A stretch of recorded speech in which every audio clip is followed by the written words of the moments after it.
Apologize in advance for how long I go because it's 7:45 right now. It's either really early in the morning or it's really late at night. So just want you to know it's not my fault if I go to 1 o'clock or 2 o'clock. It's not my fault. It's not my fault?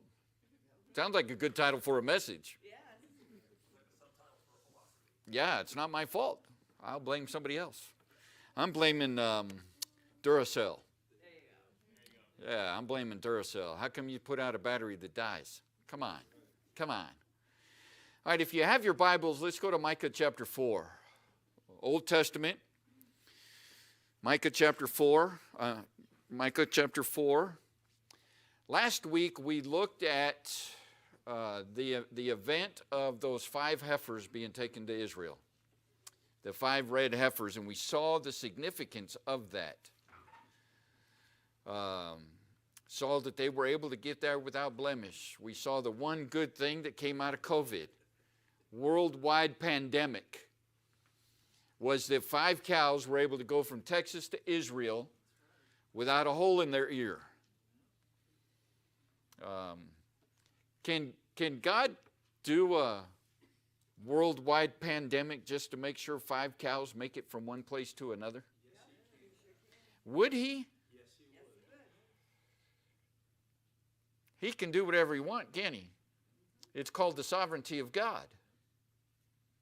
And if He has to shut down the world so that He can put His plan into action, that's what He's going to do. Going back to the men's Sunday school class, do you think back before the foundation of the world, He knew He was going to shut the world down? To get 5 cows from Texas to Jerusalem? He sure did. So we looked at that last week, and we kind of alluded to what we were going to talk about this morning, and that's the rebuilding of the third temple. I believe we mentioned that all the materials are in place. The Scripture and really the Old Testament says a lot about the rebuilding of the third temple.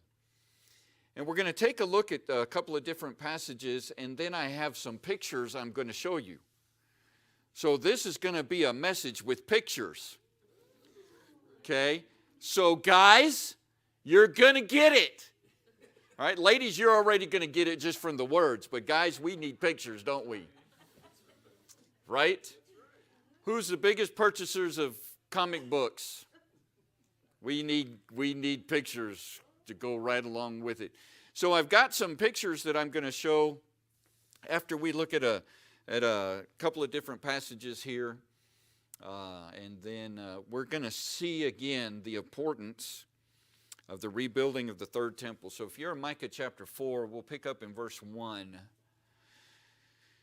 And it says this, "But in the last days it shall come to pass." Now, are we in the last days? How do you know? Does the Bible say October 2nd, 2022 are the last days? Is that what it says? Say it again. You'll know when it's near, even at the door. We don't know the hour or the time or the day, do we? But by looking at different passages, we can come to the logical conclusion that we are in the last days. Now, I don't have it in my notes, but you guys remember where it says, in the last days there'll be mockers and boasters of selves and incontinent and fierce and wrathful. And you know, those words have been in society throughout time. But I don't believe they've been throughout society altogether like they are right now. Have we had hatred in the world? Absolutely. Have we had disobedience to parents in the world? Absolutely. But have we had every single one of those words happen together at the exact same time? I believe we're in that time. I believe we're in that time. Also, the Lord, when He's speaking of, as it was in the days of Noah, Eating, drinking, and giving in marriage. Now, is there anything wrong with eating? I mean, just look. Is there anything wrong with drinking? Now, this is non-adult beverages. Okay, adult beverages for me is like coffee, right? Carbonated drinks, that's an adult beverage. Diet Coke, Diet Dr. Pepper, something like that. Those are good. How about giving in marriage? Is that okay, Jordan? How do you feel about being given in marriage? How do you feel about being given in marriage? You think that's going to be a good thing or a bad thing? They're looking at getting married.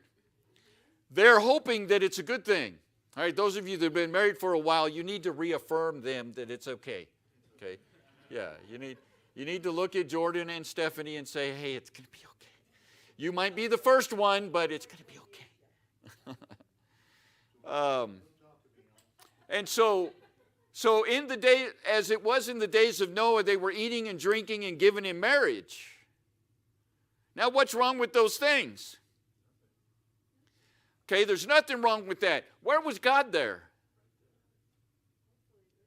He was not in any, there was no mention of God in their conversations in eating and drinking and giving in marriage. The problem was there was no God.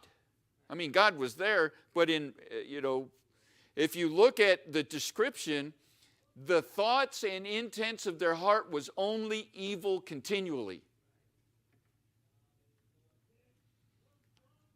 How's the heart today? Isn't it only evil continually? Watch the news. Watch TV. Watch commercials. Watch the movies.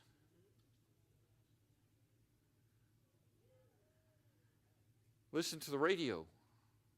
Listen to your coworkers.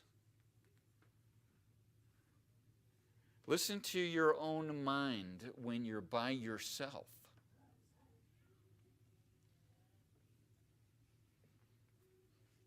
Are we in those last days? Aren't we in those last days? We absolutely are. All of the things that the Scriptures, when they refer to the last days, we're in those days. Now, Jesus was coming quickly when he was still alive, wasn't he? How much more so today? And especially since we can look at the New Testament and we can look at the Old Testament and we can see the signs of his second coming. By the way, that's another message that I have, the signs of his second coming. There's 6 of them. Every single one of them have been fulfilled.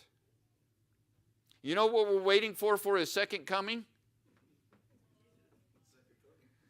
Nothing.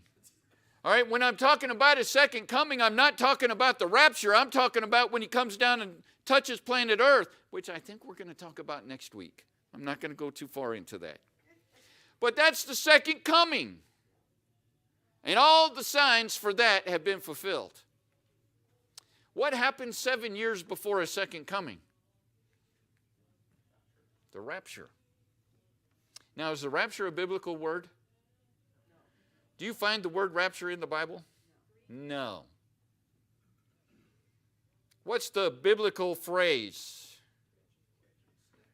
It's a catching away. They're caught up into the clouds to be with him. That's the idea of the rapture. By the way, if you say raptado in Spanish, if I'm saying it right, that means kidnapping. So you don't want to be kidnapped. It's a really longer word that has too many R's in it for me to pronounce, for an American to pronounce. So, Micah chapter 4 and verse number 1 again. But in the last days it shall come to pass that the mountain of the house of the Lord shall be established in the top of the mountains. And it shall be exalted above the hills. People shall flow to it. And many nations shall come and say, come and let us go up to the mountain of the Lord and to the house of the God of Jacob. He will teach us of his ways, and he will walk in his paths. For the law shall go forth of Zion, and the word of the Lord from Jerusalem. Does that not sound like there's going to be a teaching place, a teaching house of the Lord on a mountaintop? Now, if you go back to David's time, was it not, or Solomon's time, was it not called Temple Mount? Is it still not called Temple Mount? If you Google, by the way, you could Google back in David's time too. If you Google Temple Mount, Solomon's temple would, not David's time, Solomon's time. You know Solomon created the internet, right? Do you guys know that? No? Come on, you'll learn something new every day. But if you look at it, the temple is going to be built on Temple Mount. And look what's going to happen. And so we see the surety that there's going to be a temple built. That's really the purpose of this verse. There's going to be the surety that the temple is going to be built, and it's going to be built in a prominent place. It's going to be built on a mountain, and people are going to come of all nations. Let us go up in verse number 2. To the mountain of the Lord, and to the house of the God of Jacob, and he will teach us his ways. Has his ways been taught ever since? When did he start teaching his ways? Or when did his ways start being taught? When did they start? Help me out. Come on, guys. Okay, so I have the beginning. How many people were on planet Earth in Genesis 1:1? Yeah, none.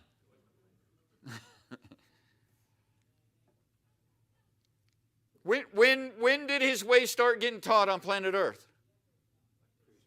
It would be after Adam and Eve got kicked out of the garden. Well, actually, Adam did a little teaching in the garden. He taught Eve not to eat the fruit. Right? I mean, there's like one rule. There's two people on planet Earth and there's one rule. What's the one rule? Don't eat the fruit. You would think that would be pretty clear, huh? Adam tells Eve, don't eat the fruit. Here comes the serpent. What does Eve do? She broke the one rule. And then what's bad is she gave it to Adam and he broke the one rule. But weren't the Lord's ways being taught from the beginning? And especially when sons and daughters were born to Adam and Eve, don't you think that they were teaching the children? We see that with Abel, don't we? Abel learned the ways. Cain, not so much. Then we finally get down to Seth. Seth learned the ways. And then we see sporadically throughout history, there were some good guys, right? Isn't it bad that we can point out the good guys and there's a multitude of evil, wicked people in the midst there, or in between all that? We have to go from Abel to Seth. And then we go from Seth to who? Yeah, that's the next big name, isn't it? And so his ways were being taught, but now were his ways ever taught to the Jews? Right? Temple Mount in Jerusalem, in the country of what? Israel.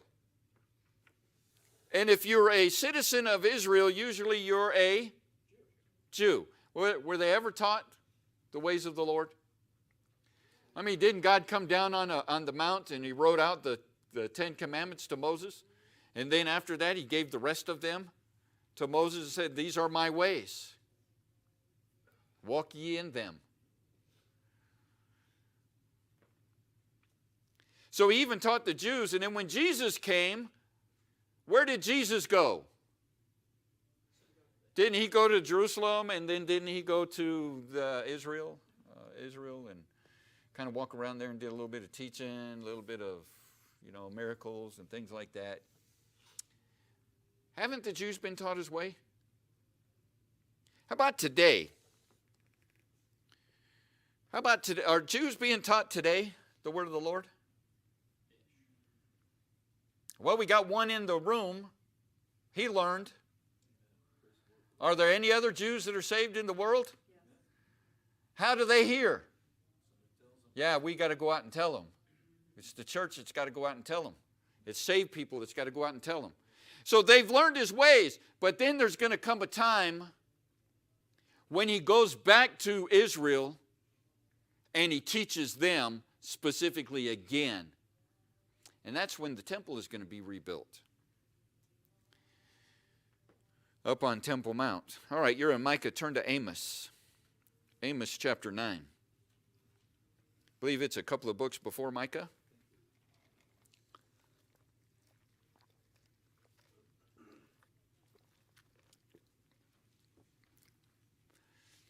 Amos chapter 9 and verse 11.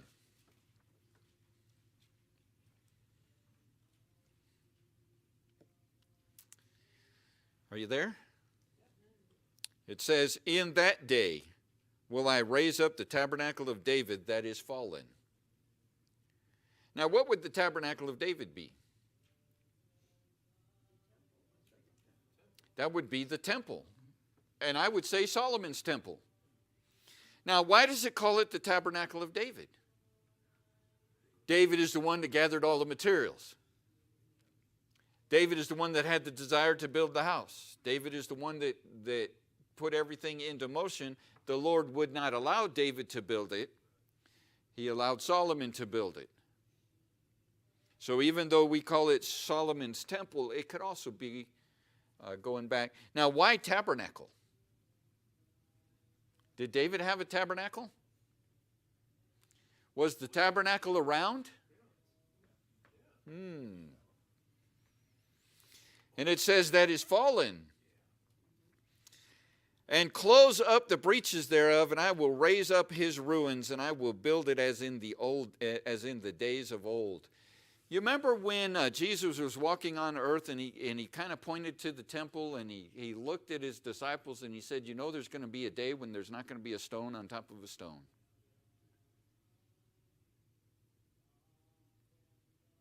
Did that happen?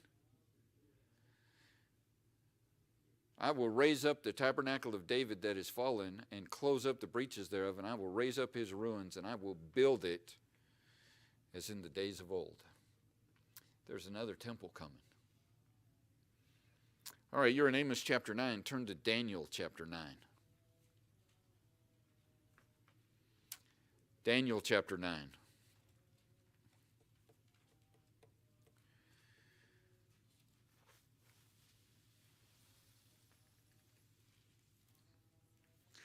And we'll pick up in verse 26 for time's sake, even though my clock is still 7:45. Daniel chapter 9 and verse 26. It says, after 62 weeks shall Messiah be cut off, but not for himself, and the people of the prince that shall come shall destroy the city and the sanctuary. And so we're getting prophecy here. And these are Daniel's 70 weeks. Okay, I'm just going to kind of give a brief history. Daniel 70 weeks, 62 weeks. These are weeks of years, and so 62 weeks is 62 weeks. And then we come down, and there's a couple more weeks added in, where we come up to 1 week left. All right? And then it says, the sanctuary shall be destroyed. Messiah shall be cut off. That's the crucifixion of Christ. And then the city shall be destroyed, Jerusalem and the sanctuary. That happened in, help me out again, it was like 1670 AD. Then it says, the end thereof shall be with a flood. It's a flood of what? It's a flood of what? Well, if you want to, maybe other time I'll go into the book of Revelation, but it talks about blood in the valley rising up to the horse's bridle. In a whole valley. That's kind of a flood. And unto the end of war, and unto the end of the war desolations are determined. And he shall confirm the covenant with many for 1 week. Now we're talking about this treaty that's going to be signed. Okay? 1 week, again, we're speaking of 1 week of years, so that's 7 years. There is going to be a 7-year peace treaty signed. Now, without going into the rest of the scriptures, it's signed by the Antichrist and Israel. There's going to be a peace treaty between the world and Israel. Israel's going to be at rest for at least half of that time. But that's the covenant for 1 week, is a peace treaty. In the midst of the week, he shall cause the sacrifice and the oblation to cease. Now, what do you have to have sacrifice and oblations? You have to have the temple. More specifically, you have to have the altar. In order to have the sacrifices and to have the altar, you got to have the temple. What do you do with the sacrifice when you're done with it? What do you do with the blood? If you don't have a temple, what do you do with the blood? What's the purpose of a sacrifice? And so this is alluding to there is going to be a temple and the sacrifice. And then we see here, he causes that to cease. And for the overspreading of abominations, he shall make it desolate, even until the consummation, and that determined shall be poured out upon the desolate. What's going to happen is Antichrist is going to walk into that third temple and he's going to desecrate it. Many believe he's just going to take the blood of unclean animals, usually a pig, and he's just going to sprinkle or just spray it all on the inside of the temple and inside the Holy of Holies. That's going to be there. Now, Justin, if we can put the PowerPoint up, I think we're there. We're going to look at some pictures, and then I've got another passage that we're going to go into for this. Now, why is it important that you and I know about the temple?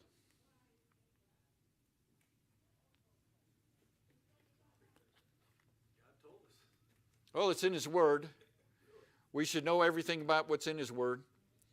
But not only that, as human beings, don't we need to sometimes have a fire lit under our behinds to get us to move? That's what this is going to try to help us to do. We're going to realize that the temple is at the cusp of being built. Now, I've already mentioned this before. They've got the materials. Most of the stones are cut. They've got all the priestly garments. They've got all the sacrificial tools. They've got everything they need to go ahead and build the temple and get it up and running within weeks. It's going to be that fast. They're ready. Matter of fact, there are priest schools going on where they're teaching the priests how to perform the priestly duties. They have the high priest garments. They have the priestly garments. They have everything that they need to do to just go. And do you know how many Jews are going to be excited about building the temple? Do you know how many hands they're going to have to build that temple? Probably a country. A country's worth of people are going to be there to help them build that temple. And today, we have cranes and we have different things like that to help build, don't we? They didn't really have those kind of things back then. But today we have those things. Now, there's an issue with where. Correct? With where we're going to build it. And so I'm going to try to walk through that and help us understand where the temple is going to be built. So if you'll hit the next slide. So there's going to be a couple of drawings. On Temple Mount, there's a specific location for the temple to be built. And they recently made a discovery that helps us to know where exactly they're going to build the temple on Temple Mount. Recently they found, now most of you are familiar with the Eastern Gate of Jerusalem, right? Every time you see a picture of the Eastern Gate, it kind of looks like an M and it's all bricked in. You guys remember seeing that gate? That gate we don't have a problem with the Eastern Gate. And by the way, that's what's on the lower end of the picture here. You kind of see that big rectangle at the bottom? I'll come over here and point it out. This is the Eastern Gate. All right? There's the Eastern Gate. The recent discovery is the Western Gate. The reason why the Western Gate, and by the way, it's called the Western Gate of Herod's Temple, that's the rectangle that's up on the top. The reason why that is important is because right in the middle of that, you kind of see a small little circle. Right now, that small little circle is called the Dome of Spirits. Hit the next slide. That's this. It's called the Dome of the Spirits. Underneath this Dome of the Spirit, or what this is built on Temple Mount, and underneath this very specific dome, there is this massive stone. Not like any other stone on Temple Mount. It is a massive stone that is cut out, and it is directly in line with the Western Gate and the Eastern Gate. And this Dome of the Spirits is over the top of that one massive stone. Now, why is that important? Next slide, please. You see now a picture of the temple. And if you look from the Eastern Gate to the Western Gate, what is right in line with it? It's the Ark of the Covenant, or the Holy of Holies. In Solomon's temple, they laid down that one great big huge stone to set the Ark of the Covenant on, or the Holy of Holies. Right in line with the two gates. So where the Dome of the Spirits is where that ark is going to sit. Let me show you another really cool picture. The next one. Here's Temple Mount. Now, Justin, in the lower corner, you should see on the computer, ghosted out, the zoom. Do you see the zoom? It's kind of a little... I want you to come down to this. Yeah, go up a little bit. Right there. Zoom in. Yeah. I need something to point with. I thought I had a pointing stick up here.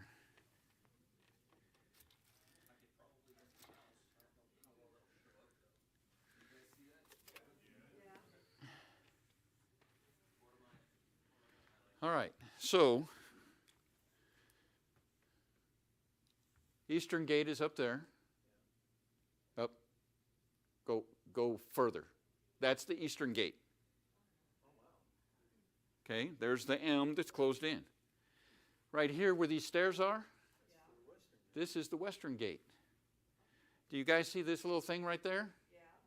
That's the Dome of the Spirit. Now, do you guys know what this big building is right here? You know the problem that used to be, the problem that most people, the problem that everybody says with building the third temple is the Dome of the Rock is in the way. Turn with me to Revelation chapter 11.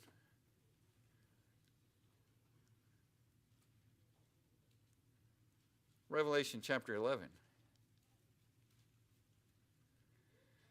You see, there's not a problem with building the third temple on Temple Mount. There is no hindrance. And I'm going to show you biblically how I can say that. Are you ready? Revelation chapter 11, starting in verse number 1. And there was given me a reed like unto a rod, and the angel stood, saying, Rise and measure the temple of God. What are we measuring? All right, the temple of God. And the altar, and them that worship therein. But, see verse 2? The court which is without the temple, leave out and measure it not, for it is given unto the who? The Gentiles. And the holy city shall they tread under foot 42 months. Now, can you go back a slide?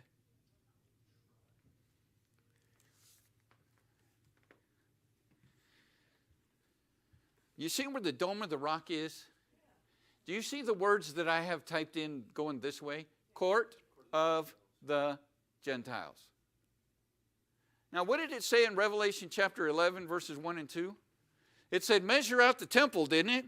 But the court which is without the temple leave out, and measure it not, for it is given unto the Gentiles.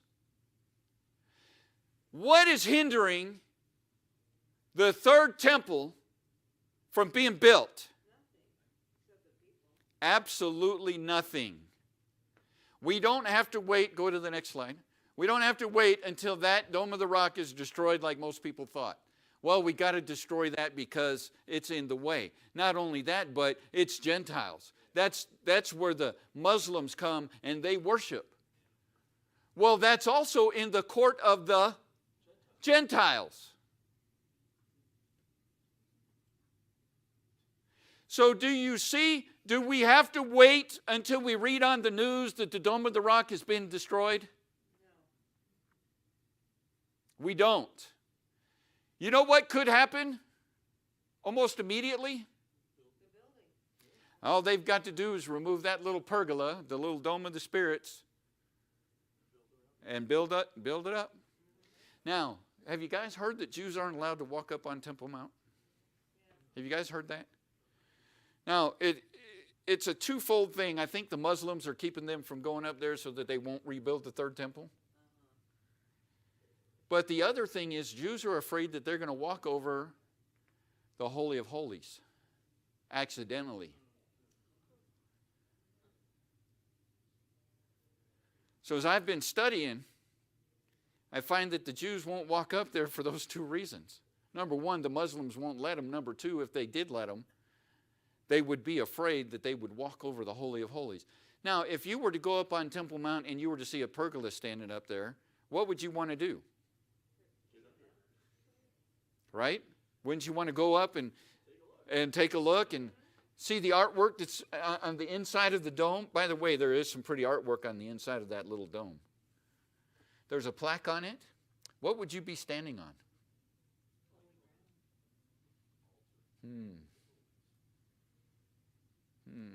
The place of the Holy of Holies. You know, for you and for me, that might not be a big deal. Right? Because the veil was rent. We were given free access into the Holy of Holies. We have access to God. The veil was rent. But for the Jew, that's a big deal. If they walk in there, they're afraid they're going to die. Because who was allowed to go into the Holy of Holies in the Old Testament? And how many times a year was he allowed to go into the Holy of Holies? One time, one guy, one time a year. And if he took a misstep, if he misstepped, he was killed. They had little bells, and he would take ceremonial steps so that he could ring those bells, and he had a little cord tied up to his ankle. Because if they started to not hear the bells, they would had a way to pull him out without them having to go inside the Holy of Holies. Because he took a misstep. Do you think the Lord looks at the Holy of Holies? Do you think he takes that seriously? So again, looking at this and seeing the layout of where the temple is going to go and realize that the Dome of the Rock is in the court of the Gentiles, what hinders the building of that third temple? Nothing. They've got the materials, they've got the men, they've got the garments, they've got the tools, they've got the red heifers.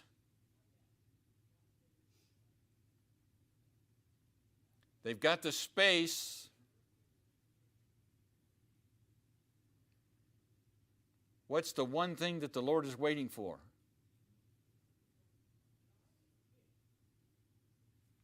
That's what we're going to talk about next week. Let's stand to our feet with our heads bowed and our eyes closed.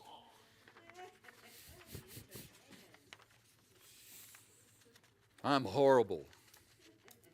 Go ahead and say it. I am horrible.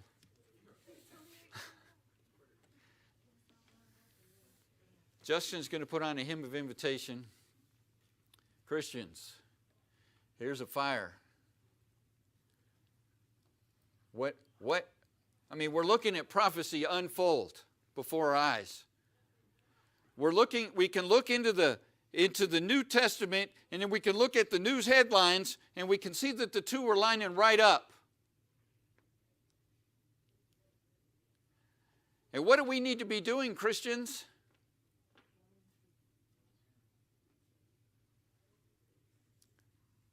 Isn't it coming close? I mean, what's it going to take for us to stop being so complacent? What's it going to take? I mean, we're seeing. I even showed you pictures.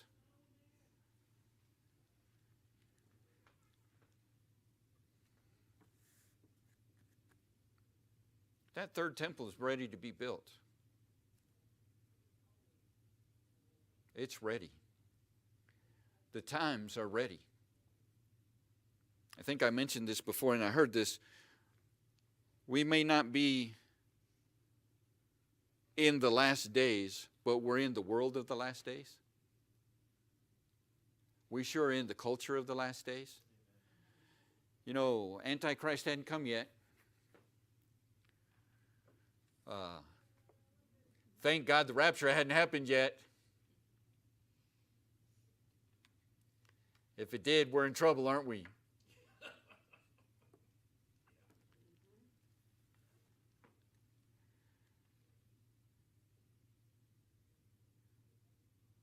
What's it going to take for us to realize that there's only a really, really, really, really, really short time before Jesus comes?